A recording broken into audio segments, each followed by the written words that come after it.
are at QED, and we are having a moment in which we are recording our podcast Walk Your Talk without Miri this time, because yesterday during a really nice conversation with our dear keynote speaker here at QED, Nassim Taleb, I kindly asked him to join for a few moments just to help us in our, I would say, personal quests to become anti-fragile as people.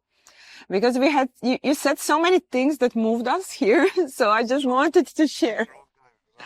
Okay, everybody's fragile a bit, but can you help me with how you see this personal anti-fragility and what stands in our way? The point is not, forget about anti-fragility. Look at what makes you fragile.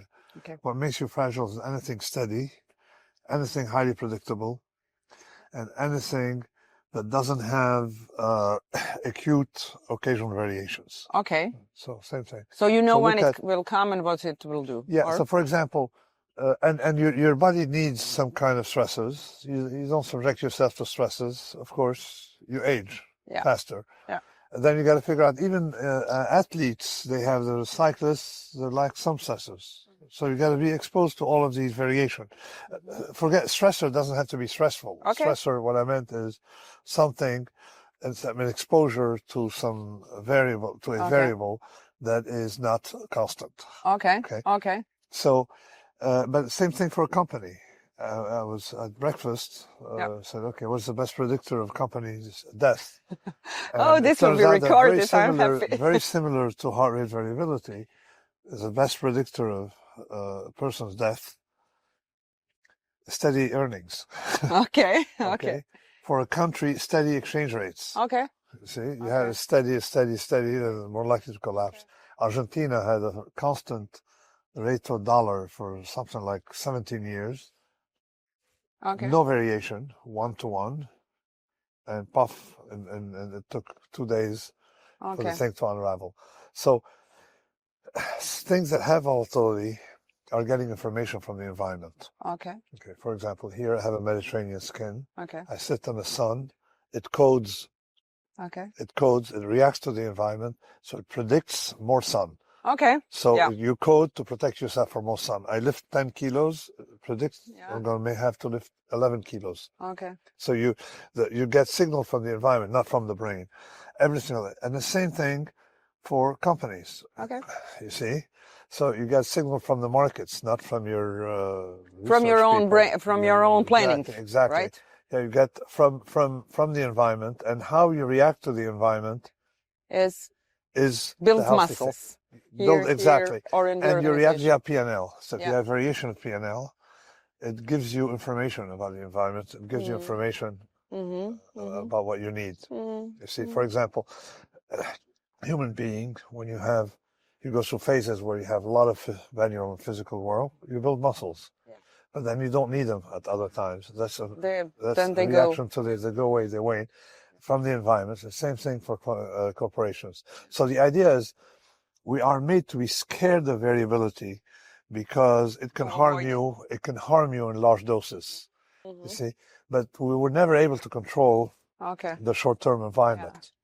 Yesterday you mentioned this jumping from 1 meter or 5 meter. This is like easy to understand. So if anything fragile is when you have nonlinearity in the harm function.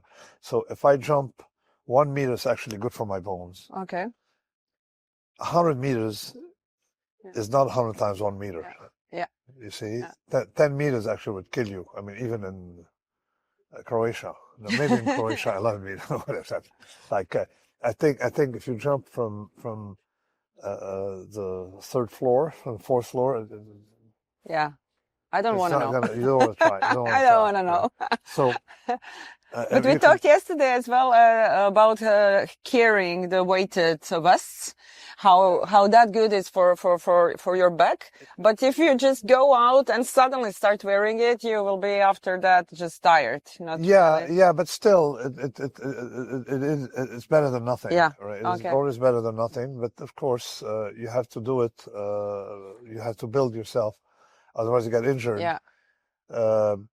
And actually, what I say is you have to stress your whole body. What people didn't know, and I wrote an Antifragile based on research that was just coming out of a guy called Carcenti, that your bone, we thought that the bone was just some kind of idle it's there. structure. Okay. In fact, it's not idle because it has bone marrow, but it doesn't change so much. Yeah, we didn't realize that the bone is an endocrine regulator, and it regulates your memory. Okay. So a healthy bone is just very more important than anybody would think about. So, and most people you see around who go to the gym, they don't stress their bone. So they have osteopenia. Okay. And it has consequences. Even your skin is affected by. In the old days, we used to carry babies, grandchildren, great-grandchildren, cousins. Yes. Until like you said, until the very dead exactly. You would carry it. Or water jugs on your head. So we don't have that anymore. And so we're deprived of that stressor. So you got to look at the stresses we used to have and we don't have anymore. But we can introduce them. We can carry our baggage on the airports, right? We talked about that as well. We can start avoiding those kind of things. You could do a little modification in your life to remedy modern life. But there's two things. For example, temperature. Yeah. Temperature is overregulated, so we have saunas. And all right. A few years ago, I was in Qatar, where visibly they don't need saunas. They have the reverse. They have a room where you go and freeze for a few seconds, and minus 10 degrees for a few, I don't know, 30, 40 seconds. And because your body needs that stressor. Yeah. And the same thing, the floor. Look how smooth the floor is. That's not nature. If you walk in nature, no two steps will ever be the same. Whereas here, your steps are practically identical. And when we talk now, when we move from physical to mental, which we avoid, I would say, to those variation on our mental is even more often, I would say. How do you personally yourself expose yourself to math? Maybe I'm not good at it, but I try to do something. First of all, we were never made to really go study on our own. Dry way and boring people. Yeah. We're made to react to environments. So life was not boring. Even exercise now, exercise has to make an effort to exercise. Whereas in the past, you see a line coming, it's natural. You run, you don't have to make an effort to do that. It's the same. Should be the same thing. I think my approach is languages and math. Right? I became a full-time mathematical researcher when I was in my 50s. And people told me, listen, at 25, a mathematician is a geriatric. What are you doing? And since then, I have 83 papers. Wow. Okay. Wow. The average person who gets a good job has 3 or 4 good papers. I have 83. All right. I mean, 83 of which like 50, it's really 50, amazing that 50 started big papers. So starting so late recently. In fact, didn't bother me. Yeah. But I mean, I was lucky. Like I wasn't doing it for any career or money. I was just doing it because I was bored. Okay. But so stressing yourself was either some kind of challenging intellectual problem, not to solve a problem, but because you feel like you live in it. Okay. Right? Being immersed you immerse yourself, then becomes it becomes like almost a necessity. You want to do it. Almost like a lion. This. Yeah, like for example, Antifragility came out of that research project. And another thing is languages. You're lucky in Croatia that you learn to read Cyrillic, different alphabet, but the better stressor is if you learn to read right to left. Okay. So many homeworks for me, but you said something over the breakfast which helped me to continue with my German, and that making mistakes, especially small mistakes, is as well very welcomed. Yeah, the school system penalizes you for making mistakes. In real life, you learn from mistakes. Yeah. I mean, the whole mechanism of trial and error is undervalued. And I showed, in Antifragile and elsewhere that, for example, they have 120,000 drugs on the market today. depending on, worldwide. Of these, maybe a dozen are used for the initial purpose for which they were designed.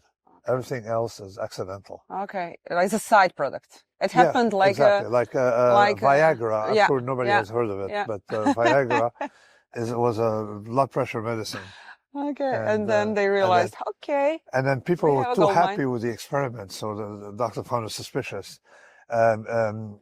Today we take aspirin. Today is a blood thinner. It used to be a fever reducer, and of course the side effect was a painkiller, right? And nobody uses it as painkiller. It's just but aspirin had been around. It had its third iteration and may have another one. So trial and error is because we cannot predict the environment. But so the idea of fragility, antifragility, is you have the effect of a random variable is the negative effect is small and the positive is bigger. Trial and error, you have a small loss or a small expenditure for a big payoff. And everything seems to be driven by trial and error, but we rationalize it, and we think that we intellectualize it. I mean, we just ate breakfast. Every single cheese you have, nothing was designed. Yes. Trial and except in Michelin stars, and avoid Michelin restaurant. It was cooking is a trial and error thing, but you can't really sit down and write down on a piece of paper, I'm going to make squid ink risotto, new technique. No, you do it, and then it's trial and error. And you really need to be immersed, as you said, in order. Which brings me to your, I hope, dear topic, and back to your country, which is Lebanon, and your olive oil. First, how many trials or errors were there when you started with your production? No, it was not because I used accumulated wisdom, which comes from trial and error. Okay, so you outsourced trials and errors to the past. to the past. Yeah, this is called tradition. Yeah, you see, this is when you take a cooking recipe. Yeah, it's not invented by chemists. It's invented by series of cooks and grandmothers and grandparents and granduncles cooking and modifying it. This is why every region has, plus it's typically adapted to what grows in a region. And it's amazing how our energy and our spirits change when we talk about those times and our homelands and all of that. So first of all, thank you really so much, but not only for this conversation, but for coming here in Croatia. I love this place. This is very strange. I mean, I'm shocked to hear people speak a Slavic language. Because you think you're home. This is, Yeah, but what I really wanted to emphasize at the end, that we learned so much from you and about you since you arrived. And one of the things it really amazed me is how much you are doing for Lebanon. Not only that you are donating so much and all the fees and all of that, but you go like every month still. In season I go, but I go for the food. I claim to go for you go for students, come on. Yeah, but I go for the food. Yeah. So thank you once more. This was great. Thank you. Thanks.